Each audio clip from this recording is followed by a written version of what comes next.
So, glowing from the success of my birdie 2, did I mention I made birdie on the 6th? We're now on the 7th. This is stroke index 1, and it's one of the lesser known holes on the Duke's course. Now, it's a big par 4, and there are certain holes in golf, like the road hole at St Andrews, that really have to recognise the par is 4.5. So there's severe penalty on the left, out of bounds left. If you go right out in the trees on the right, you're going to struggle to make a par. So it needs a strong tee shot, and it needs a long tee shot, and it's got to be in the fairway. The second shot is to a 2-tier green. So if you make par here, you're pleased. The key is not to make more than 5. So what I'm going to do is I'm going to aim down the left edge of the fairway, aim across by going around the circle with my feet, and then I'm going to try and hit the draw spin shot with the driver. Okay, so here we go. I'm aiming down the left hand side of the fairway. I go around the circle, so I'm now sort of right half or middle, and now I can coil and hit you a draw.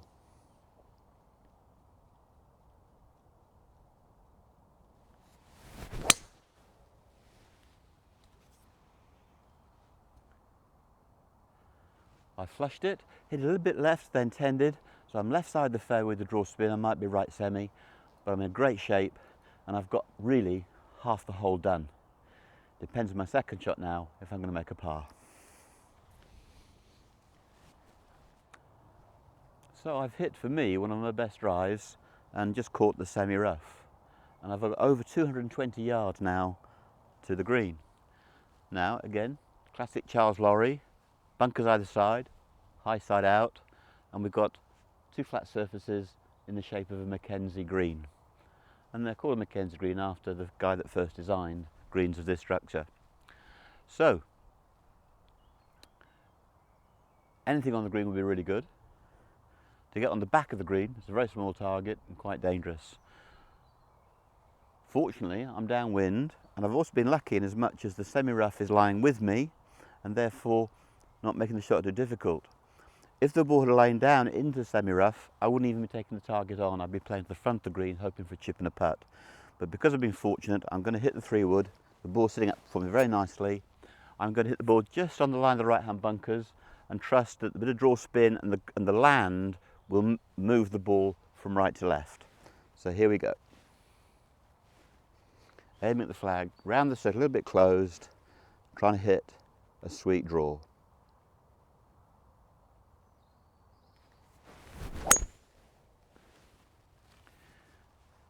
I've hit a really strong shot.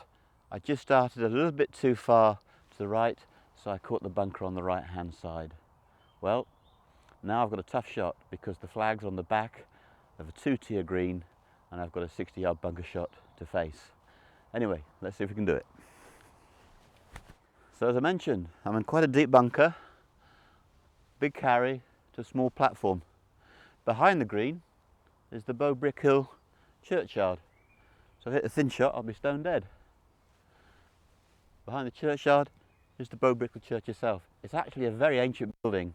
It actually dates to the 11th century, so a wonderful bit of history.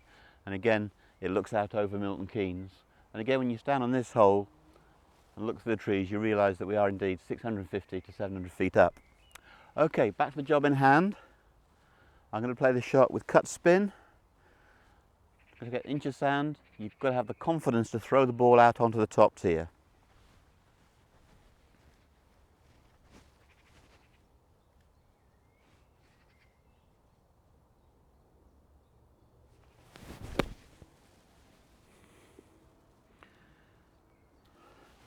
I'm really pleased with that.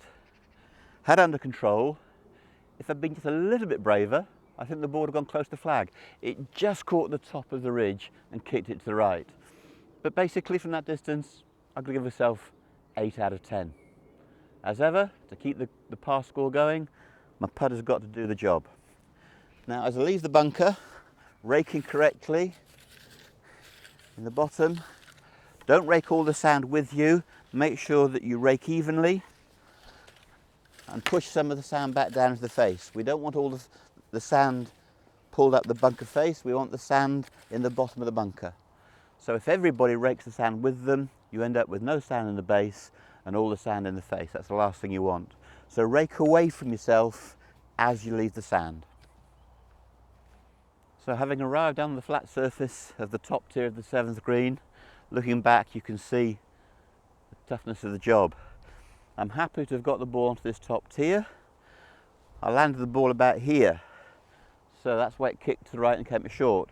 Just a couple of feet up here and it'd been a very different job. But as I said, I'm not too worried. A 4 would be a real bonus on this hole.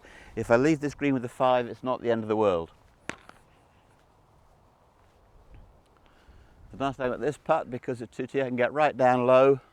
Gives me a really good view of the break of the putt. I can see the contours really clearly from this worm's eye view. So, in the words of Max Fulton's caddy, it looks slightly straight.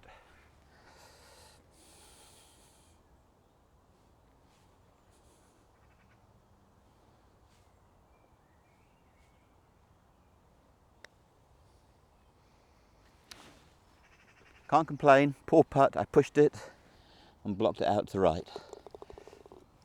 Anyway, not too bad. 7 holes played, got 1 shot to par.